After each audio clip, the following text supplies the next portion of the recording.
Querido Dios, en esta mañana, ahora vamos a pedirte que tú nos ayudes en tu palabra y que al hablar de tu palabra y al exponer tu palabra, Señor, que tú me ayudes a mí. Soy un instrumento nada más en tus manos, un instrumento frágil, un instrumento débil, pecaminoso, pero Señor, me pongo en tus manos para que tú, oh Dios, puedas hacer lo que tú quieres hacer. En el nombre de Jesús, amén y amén. La razón por la cual voy a hablar de este tema de hoy es porque comenzamos un nuevo año de liderazgo en la iglesia y me gustaría hablar de este tema del ministerio y de los dones y de lo que es ser parte de la iglesia. Y se está repartiendo a ustedes una hoja que después vamos a usarlo y les voy a explicar después por qué y cómo hacerlo, y van a salir de aquí hoy más o menos con una idea de cuál es su área de ministerio, su punto fuerte, y quizá también ver dónde tenemos algunas debilidades, pero eso va a venir después. Pueden hojearlo por ahora, pero después si tienen una pluma, les va a hacer falta una pluma para que puedan tener tiempo para hacer eso. Así que solo tenemos 30 minutos para hacer esto. Así que vamos a continuar de una vez. En 1 Corintios capítulo 12 fue leído por el hermano Luis, y ahí encontramos un trasfondo, encontramos lo que habla de los dones espirituales. El apóstol Pablo, quien fue el que escribió esta carta a la iglesia de Corinto, les dice a ellos que él no quiere algo, él quiere que ellos sepan algo y que él no quiere que tengan otra cosa. Y lo que él no quiere de ellos es que ignoren. No ignoren esto. Ok, si alguien dice no ignoren esto, entonces lo que viene después es una idea de que esto es importante, vamos a prestar atención. No queremos que ignoren acerca de los que. Hello. ¿Están ahí? ¿No han llegado? 1 Corintios 12:1. No queremos que ignoréis acerca de qué cosa. De los dones espirituales. Ahí dicen, les voy a dar tiempo para que lo encuentren. 1 Corintios capítulo 12. Si alguien no tiene Biblia, a veces hay en las bancas allí para que puedan mirar. Hay uno en inglés o en español. Así que la iglesia de Corinto era una iglesia donde Pablo quiso llamar la atención a los dones espirituales. La ciudad de Corinto era una ciudad donde había mucha influencia pagana.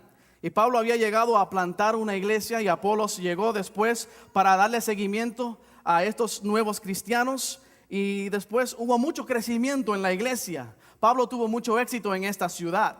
Y una ciudad de mucha diversidad, de muchas personas educadas. Era una ciudad grande, cosmopolitana, multiétnica. Una iglesia donde estaba prácticamente nueva. Era una iglesia nueva en esta ciudad. Pablo había estado en esta iglesia por 18 meses. Y después de dejar la iglesia se fue a Éfeso. Y donde ahí en Éfeso estuvo más de 3 años. Así que como Pablo era el líder que había comenzado la iglesia, él se iba a otra iglesia y para mantenerse en contacto con la iglesia, él tenía que escribirle cartas, porque viajar era lejos y en esos días no había correo electrónico ni internet, así que cartas escritas a mano eran enviadas, y estas cartas hoy las tenemos en la Biblia. Esta carta fue escrita para la iglesia de Corinto y hoy la leemos y se llama 1 Corintios, y también hay segunda porque es otra carta más que está en la Biblia. Así que Pablo no quiere que no estén ignorantes en cuanto a los dones espirituales. Entonces es algo muy importante para nosotros hoy, porque así como lo fue en aquel entonces, también lo es para nosotros hoy en día. ¿Y qué son dones? Son dones. ¿Qué son los dones? Bueno, los dones son talentos, son cosas que hacemos para Dios, que Dios nos capacita para hacer.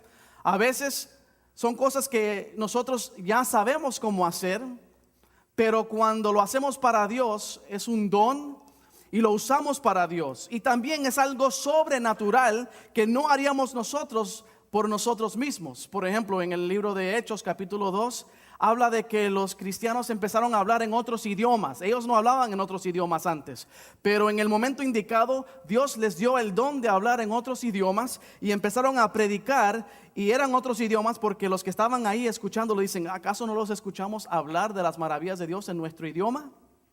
Así que Dios les dio a ellos en ese momento un don para hacer algo que no podían haber hecho antes. Así que había esto de los dones era un tema muy candente en la iglesia de Corinto. Y la pregunta en la iglesia era: ¿cómo podemos usar estos dones? Especialmente esos dones bien especiales, como el de sanar y como el de levantar a los muertos. Y especialmente en este capítulo había un tema controversial en cuanto a hablar en lenguas. La iglesia le estaba dando valor a unos dones más que a otros. Y Pablo quiere decirles que Dios da dones a todos como Él quiere. No es que yo decido cuál don y este es más importante que los demás. Es como decir que el que limpia la iglesia es el más importante, o el primer anciano es el más importante de la iglesia. Aquí todos somos iguales, aquí todos somos importantes, porque cada uno de nosotros ponemos de nuestra parte para que la iglesia funcione de acuerdo a como Dios quiere. Y si no está operando como Dios quiere, entonces tenemos que seguir luchando y orando y leyendo la Biblia y pidiéndole a Dios que nos ayude a ser la iglesia que deberíamos de ser. Y sí, cometemos errores, sí, no hacemos muchas veces lo que debemos hacer, pero tenemos que ser humildes suficiente para reconocer nuestras faltas y continuar hacia adelante. La Biblia dice que hay una diversidad de dones, pero que el Espíritu es el mismo. El Espíritu es el mismo. Hay una diversidad de ministerios, pero el Señor es el mismo. Hay una diversidad de operaciones, pero el Dios es el mismo. Así que hay muchos dones, hay muchos ministerios y hay muchas operaciones. Aquí incluye la Santa Trinidad, el Padre, Hijo y el Espíritu Santo, que está obrando juntamente con nosotros en cuanto a los dones. Los dones están relacionados con el Espíritu Santo. La diversidad de ministerios o de servicios está relacionado con Jesús. La diversidad de operaciones está relacionado con el Padre. Así que tenemos tres dimensiones que refleja la Trinidad, tres dimensiones del cristianismo. Y cada uno de estos son importantes. Puede ser que usted tenga un don, pero a usted no le gusta, no lo quiere hacer. Puede ser que tenga ese don, pero no lo quiere hacer. Entonces, ¿de qué valor tiene el don si no lo pone en práctica, verdad? Podemos tener el don y saber cómo ponerlo en práctica, pero si no tenemos el compromiso para hacerlo, entonces, ¿de qué valor tiene? Puedes tener la sabiduría y el compromiso, pero si no tienes el don, entonces el ministerio no se puede poner en acción tampoco. Así que son tres aspectos necesarios que vayan juntos de la mano. No solo conocer, sino también hacer y tener el compromiso. Así que tenemos estos tres. Y ahí pueden ver en la pantalla como que una imagen de tres colores. Y para representar al Dios Padre tenemos el color verde. Y para representar al Señor Jesús tenemos el color rojo. Y para representar al Espíritu Santo tenemos el azul. Pero entre medio, todo eso hace lo que nosotros llamamos Dios. Dios se ha revelado como Padre, Hijo y Espíritu Santo. Y está ilustrado aquí con estos tres colores, pero en el centro está que todos esos colores se unen y hacen que de ese centro salen todos los demás. Es el Padre, Hijo y el Espíritu Santo. La mayoría de los cristianos tienden a irse a más de un lado que otro. Hay cristianos que tienden a hacer más, hablan más y viven más, dicen que más enfocados en el Espíritu Santo. Y hay otros cristianos que se enfocan más en solamente Jesús. Y hay otros que se enfocan en el Padre. Entonces cada uno de esos, lo que queremos hacer es tener un enfoque integral donde nos enfocamos en Padre, Hijo, Espíritu Santo por igual. Un cristiano no siempre brilla igual. Todos brillamos un poquito diferente. Pero es nuestro deseo brillar completamente, reflejar a Dios. Y experimentaremos esto mejor si integramos las tres dimensiones y los aspectos de Dios, de sabiduría, compromiso y poder. Sabiduría podemos decir, como dice aquí, que las operaciones y la sabiduría viene del Padre, aunque todos sabemos que todo viene de Dios, Padre, Hijo, Espíritu Santo. Pero Dios, de alguna manera, es un tema que es difícil para algunos entender. Dios es Dios, Padre, Hijo, Espíritu Santo, pueden hacer lo que ellos quieran porque es Dios. Pero Dios ha decidido de representarse a sí mismo de diferentes maneras, como que el Padre tiene una función, el Hijo tiene una función, el Espíritu Santo tiene una función, pero todos son Dios. La Biblia lo dice así. Así que los dones espirituales deben de estar acompañados de cada una de estas áreas del Padre, Hijo y del Espíritu Santo. Ahí pueden ver que el Espíritu Santo, hablamos de que es el que trae el poder. El Espíritu Santo en el libro de Hechos es el que trae el poder, sabiduría del Creador y el servicio del Señor que trae compromiso. Pablo usa estos para explicarlos y para poder practicarlos en el ministerio. Voy a dar 6 ejemplos bíblicos, porque el tiempo no nos deja hacer más de eso. 6 ejemplos bíblicos. Cada uno de ellos enfatiza un lado más que el otro de los 3 colores. Y cada uno de ellos necesitan irse más hacia el centro. Pero vamos a ver que hay 6 personajes en la Biblia que cada uno tiene su propia área de enfoque o énfasis. Por ejemplo, tenemos a Tomás. En la Biblia tenemos la historia de Tomás. Tomás se conoce como el que ¿qué? ¿Alguien sabe? El que duda, el incrédulo, porque él estuvo con Jesús por muchos años y era uno de los discípulos. Y cuando Jesús se le aparece a los discípulos, Tomás no estaba. Tomás dijo, y después le dijeron: Tomás, aquí estuvo Jesús. Y él dice: no te lo creo. Hasta que no lo vea con mis propios ojos y lo toque con mis propias manos, no voy a creer.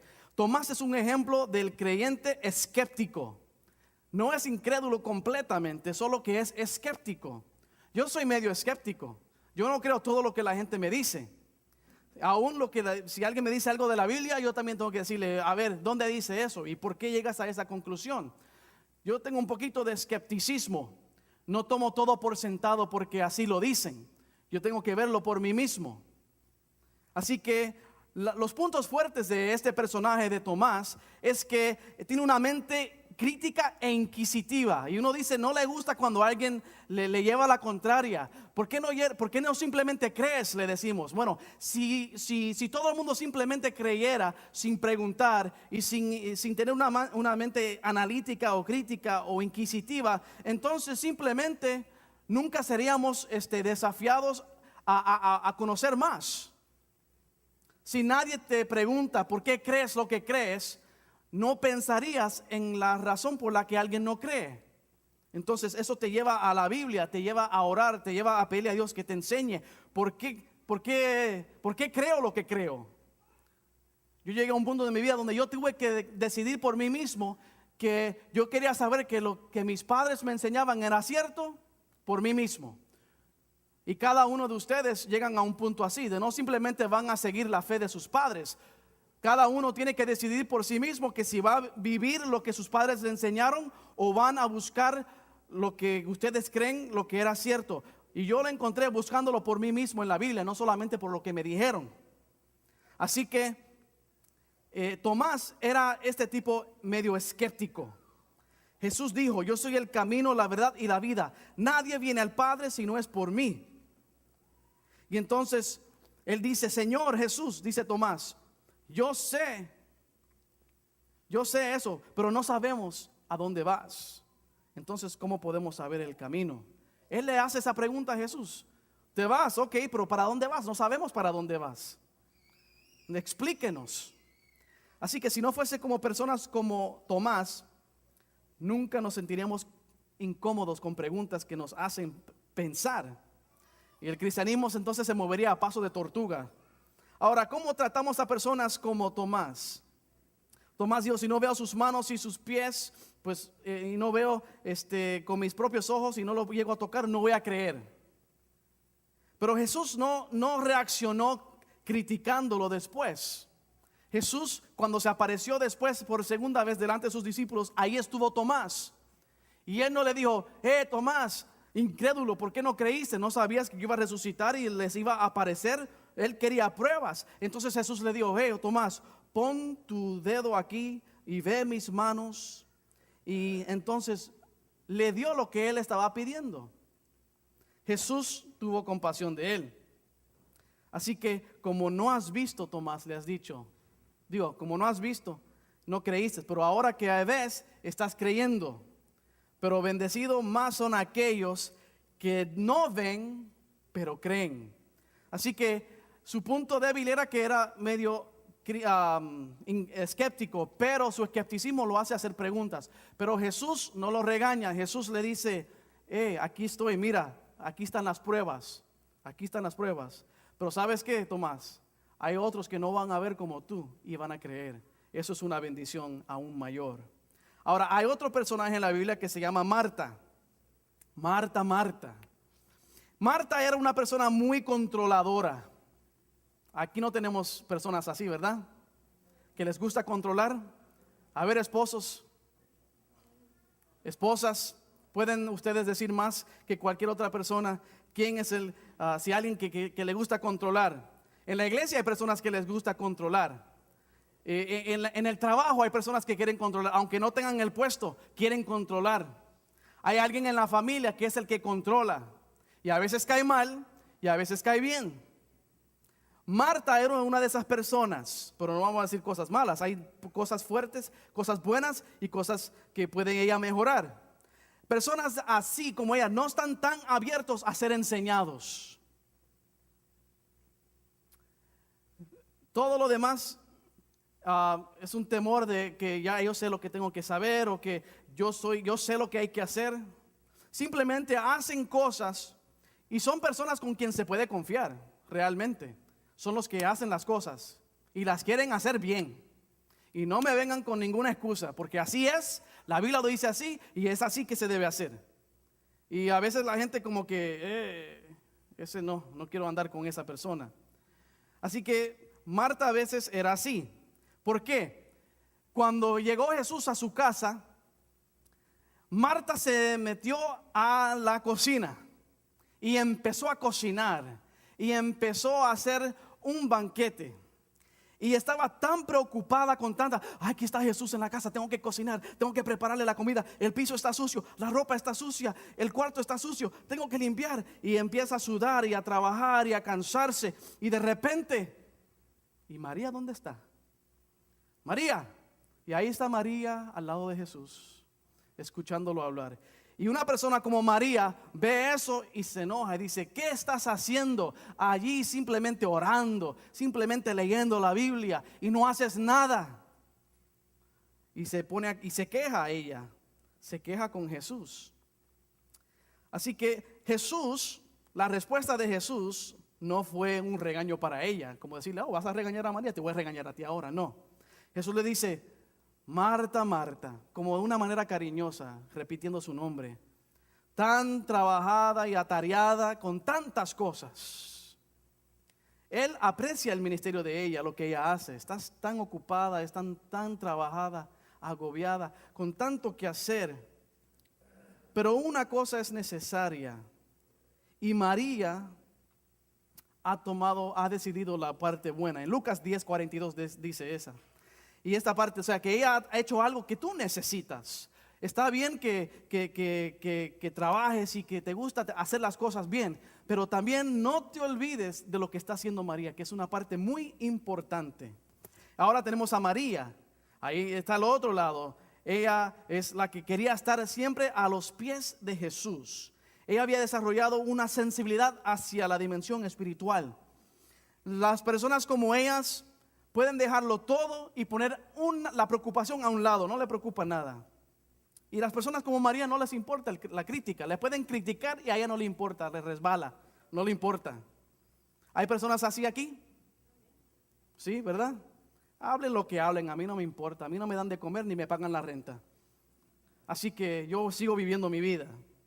Mientras que otros están preocupados, lo único que ella no quiere hacer es perder el tiempo con esas cosas, esas preocupaciones innecesarias. Pero este es su punto fuerte, pero su debilidad es, bueno, es difícil traer una debilidad después que Jesús le había dicho que ya ha hecho la mejor parte.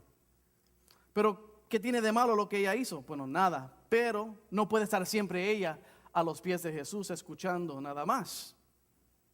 Le faltaba quizá un poco de compromiso de hacer las cosas. Aquellos que dicen, siempre está sentado, absorbido en cosas espirituales, pero deja las cosas prácticas a un lado del ministerio y reflejando. Así que, ¿cómo reacciona Jesús? Jesús reconoce los aspectos positivos de la posición de María. María es la misma que ungió a los pies de Jesús. Y habrá un momento donde tendrán que levantarse y hacer. Si nos quedamos siempre aquí en la iglesia, dentro de estas paredes, y nunca vamos a hacer, entonces somos cristianos incompletos. Seríamos cristianos incompletos. No nos podemos quedar aquí simplemente escuchando sermones y cantando y orando. Eso nos hace sentir bien, escuchamos la palabra de Dios, pero después de aquí, ¿qué? Y estoy seguro que María hacía eso, pero en este relato bíblico nos ayuda a pensar en este aspecto. Si nos enfocamos nada más en eso, estamos poniendo a un lado otra cosa. Ok, tenemos ahora a Moisés.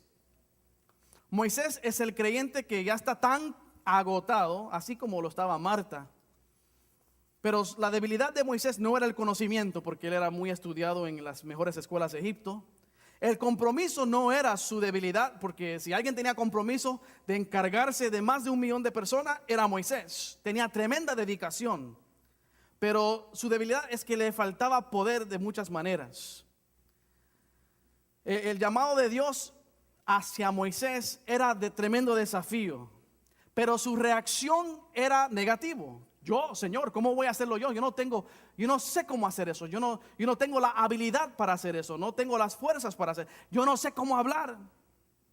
No sé cómo hablar. Él no creía que tenía la fuerza y el poder para hacer la obra. Así que Dios le dice, ok, tú dices que no tienes eso. Te voy a dar a tu hermano Aarón, y él va a hablar por ti. Tú vas a ir, pero él va a hablar por ti. Entonces, Moisés tenía ese compromiso, tenía el conocimiento, pero le faltaba eso de poder, de saber que él puede hacerlo. A veces nosotros decimos, yo no puedo, yo no sé cómo hacerlo. Sí, lo quiero hacer, tengo una idea, yo lo haría, pero es que no sé, es que me falta habilidad. Y a veces decimos eso y lo creemos, pero a veces muchas veces son excusas, porque nos falta esa decisión de hacerlo. Así que le faltaba un poquito también de sabiduría, porque se puso a sentarse todo el día a escuchar las quejas de todo el mundo. Y tuvo que llegar su suegro para decirle cómo hacer las cosas. Así que Dios le ayuda a Moisés a poner en práctica y a tener ese poder y a ayudarle a poder trabajar bien con el pueblo grande. El éxito del trabajo era compañerismo. Él necesitaba personas que lo ayudaran y él quería hacerlo solo. Pero al hacerlo solo, le faltaba poder para hacerlo. Así que Moisés fue aprendiendo poco a poco cómo hacer eso. Ahora tenemos a Pedro. Pedro es el creyente fanático. ¿Tenemos creyentes fanáticos? La fuerza o los puntos fuertes de Pedro es que no le faltaba compromiso. A Pedro, vámonos, y él iba. Estaba dispuesto a tomar riesgos por el Señor. Él fue el único en caminar sobre las aguas. Los demás no salieron, los demás no se atrevieron a caminar sobre las aguas. Solo Pedro se atrevió a caminar sobre las aguas. Sí, era algo arriesgoso. Era algo que nadie jamás había hecho, pero si había alguien que quería hacer lo que Jesús le había dicho, era Pedro. Sus puntos fuertes era que él tenía el compromiso. Pero había una cosa que hizo: negó a Jesús. Pero él fue el único a la misma vez que estaba dispuesto a seguirlo así, de esa manera. En el libro de Hechos vemos a un Pedro lleno del Espíritu Santo y lleno de compromiso. Pero la sabiduría no era uno de los puntos fuertes de Pedro. Decimos que Pedro hablaba antes de pensar. No pensaba y hablaba. Conocemos a personas así. Hablan y después dicen, ups, perdón, se me salió. A veces yo soy así. En inglés dice, you put your foot in your mouth. Metiste el pie en la boca. Mejor debería decir, métete el pie en la boca para que no hables. Había que pensar. Pedro era impulsivo. Pedro era el que sacó el cuchillo y le cortó la oreja al siervo del sacerdote, pero él no iba para la oreja, él iba para el cuello. Así que qué bueno que fue solamente la oreja. Era impulsivo. El tema o el lema de Pedro era: es mejor hacer algo aunque esté mal y que no hacer nada. Es mejor hacer algo. Así que es simplemente vamos a hacer algo por hacerlo, porque hay que hacerlo, pero no hay que pensar cómo hacerlo. Y a veces hay personas que piensan demasiado y no hacen nada. Así que hay que llevar todos estos puntos diferentes hacia el centro para que podamos tener un ministerio más integral. ¿Cómo Jesús trató a Pedro después? En Lucas capítulo 22, al final del ministerio ya Jesús había resucitado. Jesús se le aparece a Pedro en el lago, ahí al lado del río, o en el lago, después de pescar por muchas horas, y él le dice que Pedro, apacienta mis ovejas. Una de las cosas que también dice aquí es que en el capítulo 22, 51, lo trató cuando Pedro le cortó la oreja a este señor. Jesús reprendió y le dijo: basta ya, dejad, y tocando la oreja lo sanó. Él también le tuvo que decir: ya, es suficiente. Así que su falta de sabiduría y de balance y falta de diplomacia era obvio. Pero fue lo mismo que Jesús le dijo a Pedro, que era su punto fuerte para hacerlo el líder de la iglesia en aquellos días. Jesús quería que Pedro fuese uno de sus líderes de la iglesia. Pedro tenía el poder y la obediencia y le faltaba un poquito de sabiduría, pero como quiera, a pesar de eso, Jesús lo usó, Jesús lo utilizó. Él estaba trabajando y él quería hacerlo para Dios. Y el progreso de Pedro lo podemos ver en el libro de Hechos. Jonás, y ya tengo que terminar con esto. Jonás era otro creyente, era el creyente indiferente. Los puntos fuertes de Jonás era que un hombre lleno de conocimiento y de sabiduría. Él sabía cómo Dios reaccionaría delante de la gente desobediente de Nínive. Y él podía ver, la gente podía ver el poder de Jonás. Cuando él predicaba, la gente cambiaba. Y lo que él hacía traía frutos. Entonces, podemos decir que esos eran sus puntos fuertes.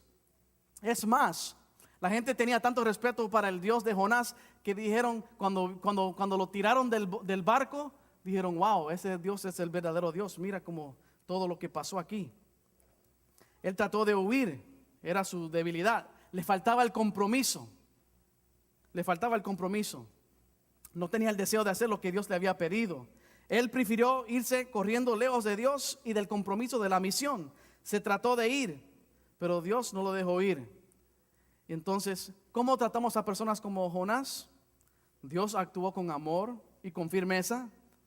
Dios permitió que no muriera allí en el mar y le preparó una ballena. Dios permitió Jonás estar allí en la ballena por 3 días. Cuando estaba insoportable el calor, le puso un árbol que creciera. Así que Dios lo trató así, pero al final Dios lo restituyó y Jonás hizo lo que Dios quería y fue un tremendo mensajero de Dios. Así que aquí vemos 6 ejemplos. Ahora podemos usar la hoja de papel que les di. Y la pregunta es, ¿dónde estoy yo? Vimos estos ejemplos de estos personajes. Y para ver dónde estoy yo, dónde puedo crecer yo más en mi área de deficiencia o cómo puedo saber cuál es mi área fuerte. Quiero trabajar más en mis puntos fuertes. La cosa es que Dios usa a personas imperfectas también.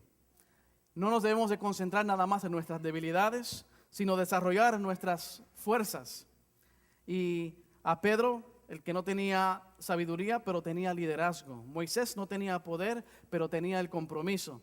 Y todas esas cosas van ayudándole a ver. Así que vamos a hacer esto rápidamente. En su hoja hay una parte que tiene columnas. Columna A, columna B, columna C. Y son 10 líneas. Y usted en la línea 1 dice energético. En la columna B dice ¿qué? Culto. Y en la columna C dice activo. Entonces usted va a poner en esa línea 1, 0, 1 o 2. 0, 1 o 2. Y solo en una línea se ponen 3 números. 0, 1 o 2. ¿Ok? El 0 pues es el que menos me identifica. El adjetivo que menos me identifica a mí. El 1 es el que menos me describe. Y el 2 es el que más me describe. Perdón, lo tengo al revés. 0, déjame leerlo en inglés. The one that least describes me, el que menos me describe, 0. ¿Ok? Número 2, bueno, ustedes lo tienen ahí también. El segundo que me describe mejor. Y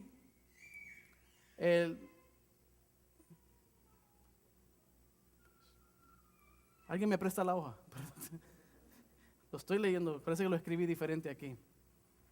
Sorry. Gracias, hermana. Ok. Peor adjetivo que me describe, 0. O sea que si esa palabra no tengo nada que ver, no me identifica a mí, 0. El que mejor me describe a mí, número 2. Y el segundo mejor que me describe, número 1. So en cada línea debe haber un 1, un 2 y un 0, desde el 1 hasta el 10. Y después, el segundo paso es que van a tachar ciertas casillas y esos no lo van a sumar. Ahí está, ese es el paso número 2. Y el paso 3 es sumarlos todos. Y después vamos a la brújula que está abajo. Y entonces, de acuerdo al total de la A, B y de la C, usted va a marcar con una X en este triángulo acá, donde quedó. Total de la A, usted pone qué número tuvo y ahí marca una X. Y después de eso, los une, las 3 X los une, hace otro triángulo adentro. Y después va a ver si usted quedaba más hacia un lado que otro. Gracias, hermana. Eso quizás les tome un poco de un ratito para hacerlo, para que puedan ver en qué área están ustedes. Es nuestro deseo, es mi deseo que ustedes puedan, que todos podamos poner en práctica los dones, poner en práctica el ministerio que Dios nos ha dado a cada uno de nosotros. Quizás su brújula se parezca más al de Tomás, ¿Al de Marta, al de María, el de Jonás, el de Pedro o el de Moisés? Y entonces, al ver eso, usted se habrá cuenta cuán lejos estoy del centro. Y si usted está en el centro, quiero hablar con usted después, porque entonces usted es perfecto. Entonces, eso es lo que queremos hacer en estos momentos. Reunir los tres colores de una manera efectiva para elaborar el ministerio de la iglesia, el ministerio de Dios que nos ha dado. Esta tarde queremos tener una reunión con cada uno de los líderes de la iglesia. Por lo general sería una junta de iglesia, pero hoy no queremos hacer una junta nada más con los líderes. Quisiéramos que todos vengan, todos los líderes. Si usted es diácono, venga, aunque no sea el director de diáconos. Si usted parte del ministerio de escuela sabática, que vengan también. Si usted es parte, o sea, de cualquier ministerio, si usted vio su nombre en una hoja de papel la semana pasada, entonces es aquí a las 4:30 que quisiéramos que estemos todos para hablar del plan de la iglesia, hablar de lo que queremos hacer en este nuevo año eclesiástico, para que este año 2013 y 2014 pueda ser nuestro mejor año aquí en la iglesia. Amén. Oremos. Gracias te damos, Dios, porque tienes paciencia con nosotros. Cada uno de nosotros, Señor, tiene un don. Y, Señor, ayúdanos a tener la sabiduría, el compromiso y el poder. Pero esas cosas, Dios, provienen de ti. Ayúdanos a depender de ti, Señor, para poder poner en práctica el ministerio que tú nos has dado a cada uno de nosotros. Y ayúdanos a reconocer eso, Señor, que cada uno de nosotros tenemos algo importante para hacer para ti. Y no lo hacemos para ganarnos el cielo, sino lo hacemos porque ya tú has ganado el cielo para nosotros. Y en gratitud a ti, Señor, queremos trabajar para ti, queremos agradarte y sentimos ese gozo porque queremos que otros sepan y que otros conozcan de tu palabra, conozcan de tu evangelio, conozcan de tu amor, que conozcan de la salvación. Pero, Señor, tu iglesia es una iglesia ordenada, aunque a veces andamos desordenados, y te pedimos perdón por eso, Señor. Pero ayúdanos a poder reflejarte a ti como realmente tú eres. Y que, Señor, este nuevo año que comenzamos aquí en la iglesia, que podamos ejercer el ministerio que tú nos has dado con dignidad, con respeto, con compromiso, con sabiduría y con el poder de tu Espíritu Santo. Así que, Señor, estamos en tus manos y el propósito es para la salvación de las almas y para nuestra propia salvación y para agradarte y para poder verte un día cara a cara. Esto te lo pedimos en el nombre de Jesús. Amén y amén.